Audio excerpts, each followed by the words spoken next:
It was an exciting draft, 2 nights. We watched the first 3 rounds, and I have 5 thoughts that I'd like to share. I think you might find interesting. Number one, Wyatt Davis, the great guard from Ohio State, All-American, multi-award winner. Why did he slip and not go into the third round? Just a couple of months ago, he was a first-round pick. Everybody loved the guy. Well, I called around and I talked to a whole bunch of line coaches in the NFL. And almost to a man, they all said, my God, the guy's off balance too much. He kills him when he hits him, but he's a lot of miss in this guy. And that really concerned people. When I watched Wyatt on film, I saw him off balance a lot too. But I also saw a guy that was head heavy, hitting with his helmet, his shoulders, leaning out on his toes too much. But when he did that, I saw that he had his hands way back, big wind up with his hands. And I thought, you know what? This guy only needs to fix one thing. He just needs to carry his hands in front of his body more and strike with his hands. And once he does that, there will be a counteractive balance that he can create to not get on his toes. So when I saw the guy, yes, I saw the same issues of him being off balance, but I also saw something that I thought was very quickly and easily correctable. So, Wyatt Davis, third-round pick, steal for the Vikings. I think he'll be a long-term starter. I think he'll probably start as a rookie and be, when it's all said and done, be a terrific player for them. It was a good pick. The second thing that I wanted to mention was things happen on draft day. All right? What things happen? Well, a lot of times teams make these calls. I got a call yesterday morning. The second round was going to start that evening from Matt Rule and the general manager of the Carolina Panthers. They were on a speakerphone together, and they asked about Walker Little. And I worked with Walker a lot, been working with him for a couple of years, and I said, I love Walker Little, all right, which I think he's a terrific player. In my mind, he's first-round pick, great athlete, size, smarts, got it all right? But he hadn't played in a couple of years, right? And he bummed his shoulder out, so there were questions on him. But to me, he's a first-round talent. Well, they called to ask on him. Now, why did they do that? Well, they knew if they took him in the second round that, people are going to say it's a reach, the draft next. Do I think it's a reach? No.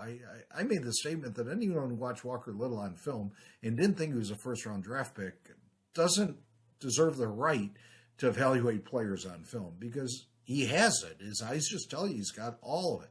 Right, the production and the athleticism. So they called, and I talked all about Walker Little with them. Why did they call? They want confirmation, right? And that happens. Before the pick, people get nervous. They make last-second calls, especially if they think it's a reach considered by some. Now, what else happened? Well, Jackson Carman called me and said, hey, did the Bengals call you? And I said, I talked to Mike Brown last week. In fact, Mike Brown's the owner. Of course, I gave Mike Brown the list of the 25 guys I worked with. And the first guy Mike asked about was Jackson Carman. So they've had their eye on Jackson for a long time. All right. And he said, did you get a call? I go, no, I talked to Mike Brown last week, like I said. And he said, well, Willie Anderson just called me and said that Duke Tobin called him, the personnel director. Willie had known Jackson since high school, for his endorsement. And then Coach Sweeney from Clemson called Jackson and said, Zach Taylor, the head coach of the Bengals, just called me and we talked a long time about you. So the Bengals were out confirming the pick that they thought might be criticized. In fact, it's criticized today.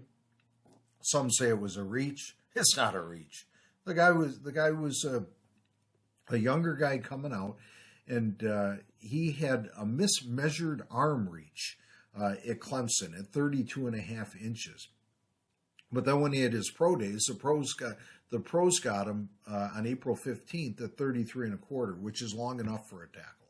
All right, so what do I think they're going to do? They're going to put him in there at right guard. They got Jonah Williams, they got Riley Reif, and then they're going to push him out to right tackle in time. And, I think that's where they're going to end up. The next thing, the Penei Sewell. Why did the Bengals pass on Penei Sewell? Well, I think it's because the way the draft was set this year. The second round pick that the Bengals were going to have, there was going to be an awfully good offensive lineman there, a starter. all right, a tackle. And was there a great receiver there in the second round? They didn't think there was. So what did they do? They end up getting the best receiver in the draft, a guy that they think's a difference maker, and then they got a starting tackle in the second round.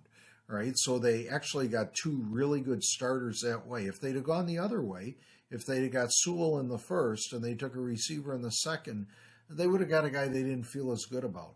So the way this draft was structured, and maybe another draft would be a different way, but the way this draft was structured, I can see their logic, and it's hard to fault it, really. Here's the fourth thing, Dylan Radins. All right, Dylan Radins slipped. He's engineer from North Dakota State. I worked a lot with him. Terrific athlete, great balance, spatial awareness. Went down to the Senior Bowl and knocked it out. Going to be a terrific player. I called Dylan after he got picked. He was upbeat. I said, hey, don't be upset, because everyone thought he was going to go at the end of the first or the top of the second, which was probably where he was going to go, the top of the second round. But the problem is, when you get picked in the top of a round, you're usually going to a lousy team. You know, by him slipping down to the Titans, he got drafted by a playoff team, going to be a perennial playoff team. So in his case, it worked out. Once the draft's over, it's over. It doesn't matter how high you got picked. So you're usually pretty excited and go to a team that's pretty good. So he's going to be the right tackle on a team that likes to run the ball with a terrific big back, Travis Henry. So I'm excited for Dylan, and I think that's a really great job. The last point, the Steelers mystery. I would have bet the ranch that they were going to draft an offensive lineman in the first round. But they didn't. They drafted a running back. And I was like, you can get running backs later, easier than you can get offensive tackles. And I was thinking, why did they do that? And then it dawned on me, well, they're getting ready for life after Ben. If they got a good back and they can establish a great ground game, right, then when Ben leaves and they put in the young quarterback, they've got something. They can be a running team and play great defense because they got a great defense and they can still win. The Steelers are always thinking a year or two ahead, and I give them credit. That's why they just reload. They don't have the ups and downs of most NFL franchises. They reload. So they're thinking football without Ben with that pick. And then in the second round, the tight end, same thing. The Steelers have always had a good tight end when they're good, and they needed one. So the third round pick surprised me. The lineman they took from Illinois, I never even heard of the guy. Now, maybe he's great. I don't know. But he was the only player in the whole draft that surprised me last night. When third round, I was shocked. I saw the highlights, and I didn't look like I missed much. But they saw something there, and they like him. And anyways, it's the Steelers. I'm sure they'll do just fine. So anyways, those are 5 things that I thought were interesting on the draft of the first 3 rounds of this year's NFL draft.